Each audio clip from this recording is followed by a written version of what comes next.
So welcome everyone to the launch of Afterglow by Laura Jan Shore on the 26th of July, 2020, hosted by David Reiter, that's me, the publisher of Interactive Publications, Pty, Ltd, Brisbane, Australia.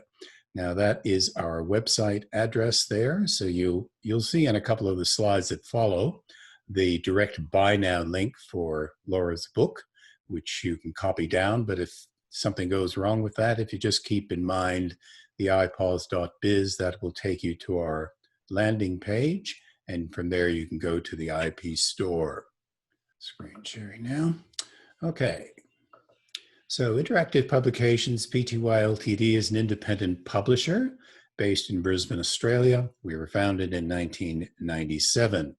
We publish under 4 imprints: Interactive Press, which is our literary flagship, publishing poetry and literary fiction, and that's the imprint under which Laura's book has been published.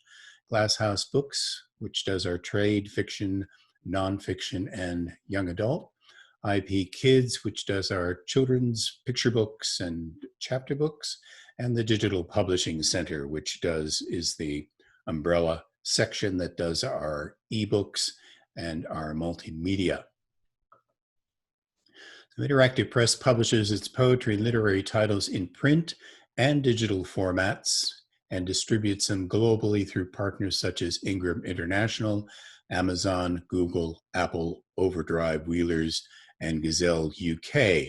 So you can order books in your locality, those of you in North America and Central America, but keep in mind that you can order directly from our site and we can organize shipment to you from a local distributor. So there is a front cover of our subject book today, Afterglow by Laura Jan Shore, and there is your buy now link.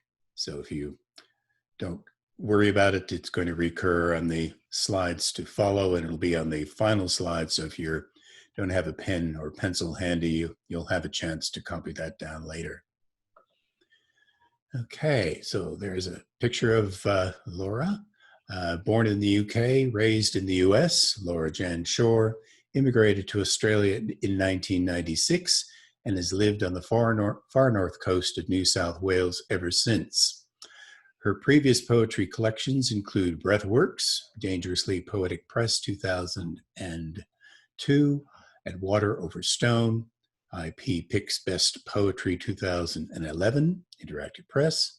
Her YA novel, The Sacred Moon Tree, Bradbury Press 1986, was nominated for the Washington Irving Children's Book Award.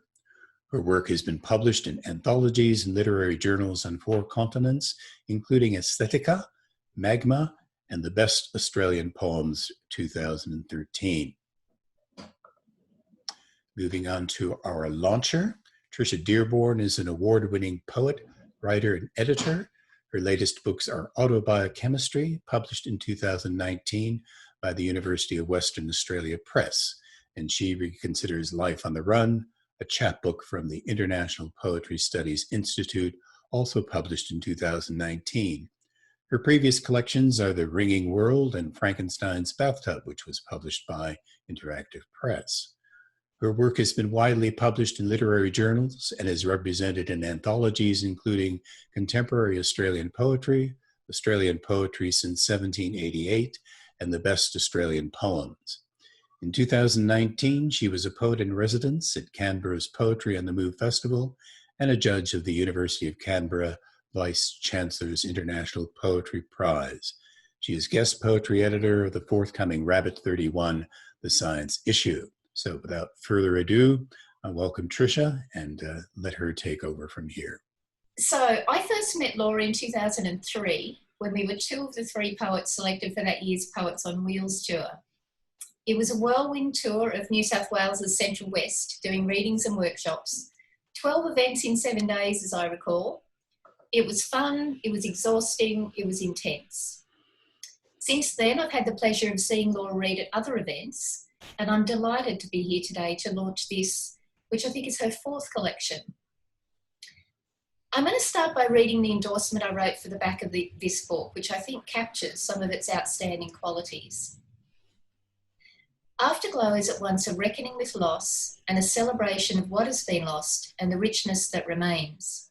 It honours a love story with two endings, the second one final. In this collection, you will find raw grief transmuted into startling poems.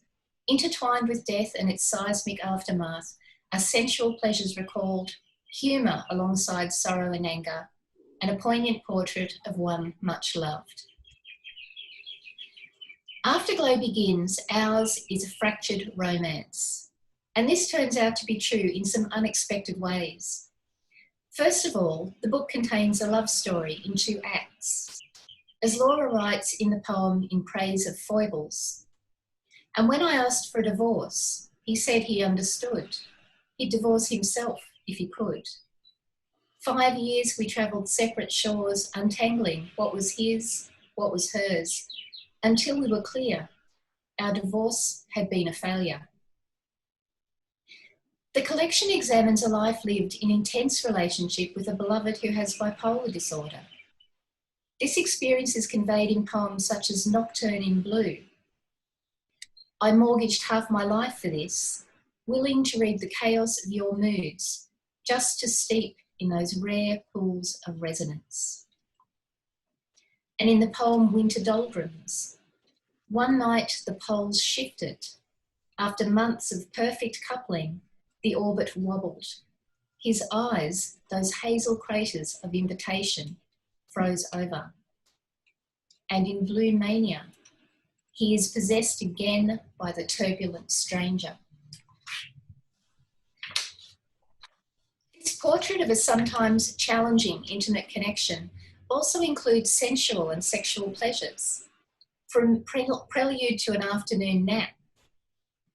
In the lush forest of your gaze, like when we met, I catch a rare glimpse of something wild that startles and flies off. And from the poem First Night, he ran his calloused thumb across her lips and she suckled it, his knuckles salty, then a little sweet. These details, the acuteness of attention, serve to draw the reader in.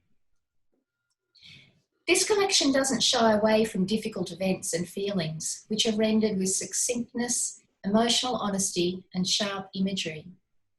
When her husband dies, Laura writes in Splinter, you can't fix it. The tsunami in your heart after his death, the flux and stillness in its wake. In First Anniversary, the anniversary of her partner's death, she writes, in the night, the moans that startle me are my own. And in Our Covenant, as with a phantom limb, my body still throbs for yours. Despite the poet's wrenching grief, there is no idolisation here. Instead, there is an appreciation of the man as fully human. For example, in Praise of Foibles, which begins, he wore his imperfections lightly, announced them to strangers in the park. He was his own blooper reel, a bank of dispensations when the rest of us screwed up. There's also anger, as in No Goodbye for Ducks. Crouched on the beach, I sculpt a sand husband, and with my fists, pound him into the shore. And there's the raw honesty of Untethered, which begins, I admit there was a trickle of relief when I understood the worst that could happen had finally happened.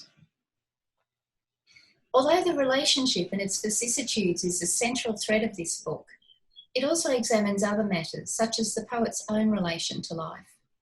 In Wild Ponies, Laura writes, when my son ran off to follow the Grateful Dead, I could think of no cure except to take more risks myself. As I hope these excerpts have shown, this collection encompasses tenderness, anguish, and finally, maybe intermittently, peace. The complexities of love, intimacy, and grief are difficult to write about well, and here it is done in language which is fresh, engaging, and apt. In my endorsement, I called this book a poignant portrait of one much loved. Having reread the poems, I'd now amend that to a poignant portrait of two people, both much loved. I hereby declare Afterglow to be officially launched and recommend that everyone get themselves a copy of this intrepid, surprising and moving book. And now Laura is going to read to us from the collection. So much, Tricia, for that beautiful introduction to the book, covering so much. And thank you, David, for publishing this collection.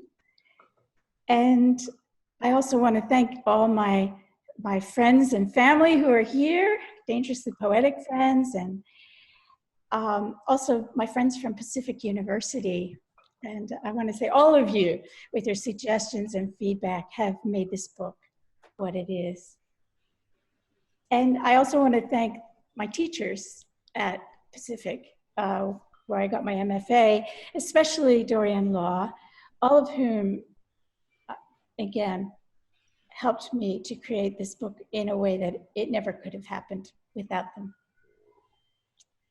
But finally, I want to thank my husband Anand, to whom this book is dedicated.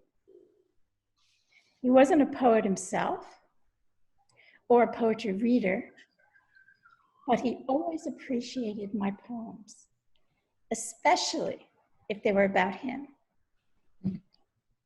After his death, I strongly felt his encouragement to take the MFA program and to write this particular book. What I was trying to capture in these poems was something so mercurial and complex that I only managed to get strands to give the impression. I don't know if you've experienced this when someone you love dies, but there's this question afterwards, like, who was he? And that was some of my attempts to answer that are these poems. So I want to start with the very first poem I ever wrote about Anand when I first met him back in early 80s. And he told me about a meditation he had when he felt like he was a dance floor for a barn dance. And he experienced the full dance on his body. And how could he not fall in love with that? This poem's called No Doubt. No doubt, his belly was a dance floor in a former life. Feet pounding jigs on worn pine boards stretched across his navel. His eyes, two bronze-tinted mirrors. This Swami is a carpenter, meditates on his lunch hour, sprawls on the hood of his old blue Chevy. All night, all day, he hums his I Know Nothing waltz, summoning soft rains for the parched plains of Africa. For us, balmy winter nights. You want spring? I'll give you spring. Conjurer of cartoon crows, yellow-beaked and sassy. He bellows their Walt Disney jive from rafters as he hammers. Each Zen blow in perfect pitch. Quitting time. He snaps maroon suspenders, dressed in blue jeans and sawdust. This is in praise of foibles. He wore his imperfections lightly, announced them to strangers in the park. He was his own blooper reel, a bank of dispensations when the rest of us screwed up. He slept in his clothes for days and then jumped into the pool to wash them. When someone cut him off in traffic, he wouldn't snarl or curse, but think of something he'd done worse and forgive them both. When he bid on a construction job, his price was low with a proviso. His gusto could and probably would suddenly flag. No guarantees when the work would be done, but his company was fun. He could trash a hotel room in seconds flat, socks strewn over lampshades, sheets pulled loose, pillows tossed. His own lair was a fug of detritus. And when he first moved in, lugging boxes of unpaid taxes and bills, I prayed for strength. He was the H in humble, though he had hubris too. When the switch flipped and his slick self rose from the ashes of defeat, revitalized, he became a whirl of industry. And when I asked for a divorce, he said he understood. He'd divorce himself if he could. 5 years we traveled separate shores, untangling what was his, what was hers, until we were clear. Our divorce had been a failure. Although love meant more paperwork, we volunteered for another round.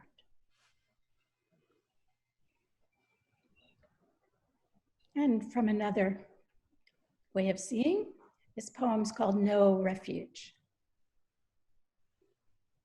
I wish I'd been there when you were a cross-eyed child, forever losing your glasses into Pew Park, your father marching you back to the apple sapling, thick lenses dangling from a branch. You balked at desks and books. Your paradise was damming up streams and riding small pines in the wind. All the falls and breaks, the woods where the hemlocks split, thrusting you to the rocks, and the driveway where you knelt, examining a nest of ants, the scar on your ankle where the truck drove over it. What lay beneath? Trounced by bullies, your quirky gifts and shifts of mood misunderstood. Blame can breed fury, but in you, it was bewilderment. Where is the kindness here? You switched off the TV news with its shock and awe wars and planted Christmas trees for solace. Your Jane phase, when you refused to wear shoes or anything made of leather. You flinched as each footfall crushed soil microbes. A bee vibrating a pink bloom reminded you how many flowers never fruited anymore. How even the spring sun scalds. Born to defile the garden, this creed of dominion read into us how to recast this ancient tale. When a tree falls in the forest, it's swarmed. Lichens, fungi, rodents, and insects devour it, bark to pith. Nothing's left but mulch. The word paradise is Old Persian, meaning walled garden. Rumpled and weary, you groped for the gate. On the gnarled tree, a lone apple, cankered and brown, clings past its season. I feel your hand on my shoulder and stare up, searching the clouds. A bargain, a deal at half the price. You email a photo as proof, This once in a lifetime, only you can spot it, treasure beneath the asbestos cladding, sagging porch, aluminum windows, stumped on concrete blocks, slightly out of plumb, beach shack. You stand in the foreground, unveiling your magic trick. Ta-da! Arms extended, fingers thrust out like antennae, your entire face luminous with a toothy grin. The pitch of your voice rises, your tempo speeds, a froth of possibilities I clearly don't get. You are Jack, come home without the cow. These magic beans will be our fortune now. The next question I was asking myself was, who are we as a couple? Visitations. Ours was a fractured romance. We appeared to each other in so many disguises. You stumble on the beach and presto, we're two French soldiers in a trench, touching fingers in a rain of mud and blood. We might be making love when in the pale light of dusk, your ecstasy becomes a killer's mask. I wrestle back my scream when the weight of your need collapses me. You are the infant chewing on the sinews of my heart. Like shadows, they're an overlay upon the day we're living, a transfiguration. No one knows how many times we're born or why. Life after life, this joy and devastation. One night after Anand died, I was meditating and I heard this beautiful music. And I realized it was the music of us. If I were a musician, I would have been able to somehow capture that, but I have this poem. Nocturne in Blue. Mutable as a cloud, sculpted by wind, I didn't understand the boundaries of skin. Then the heat of your hands, a cradle for my cheeks, fingertips at my brow. How you tilted my face, left to right, like holding rare fruit. Our lips almost touching as we hummed.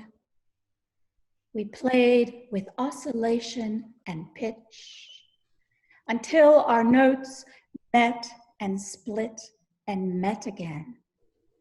A kind of mating in midair, voice to voice, intimate as sex.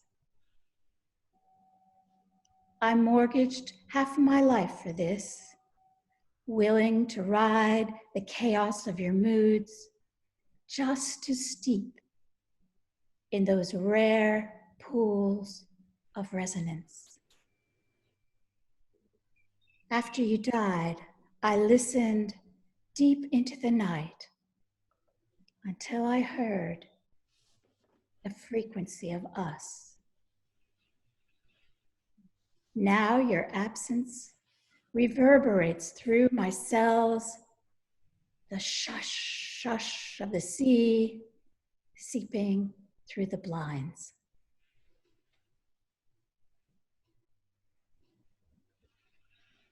This is First Night.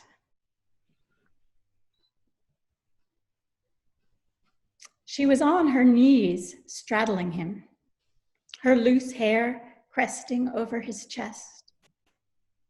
It felt like he'd always crooned, slightly off key, in her ear, as he nuzzled the nape of her neck, examined the creases in her palm, wrapped, as if she were the pony he'd begged for each Christmas as a boy.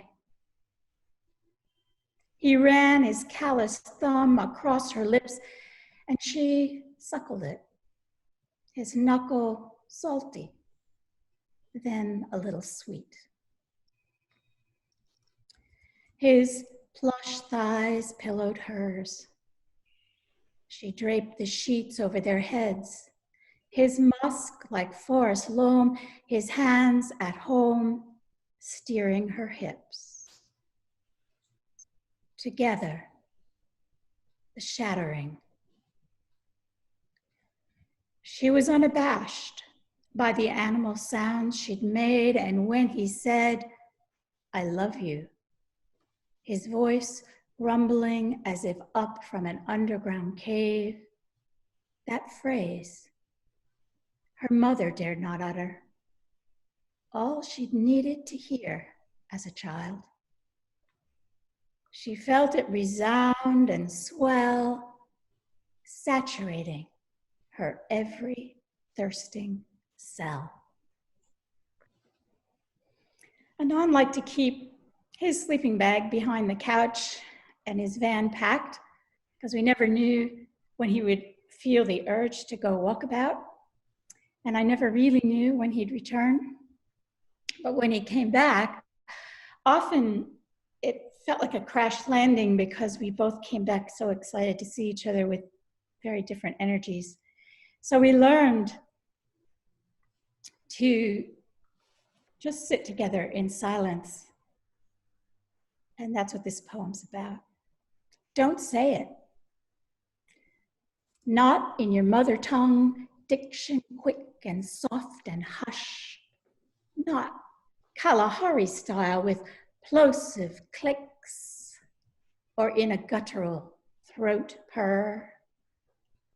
Even the sibilant whisper, the soft palate hum, would startle that wagtail's plucky strut and the pair of wonga pigeons rustling in the brush.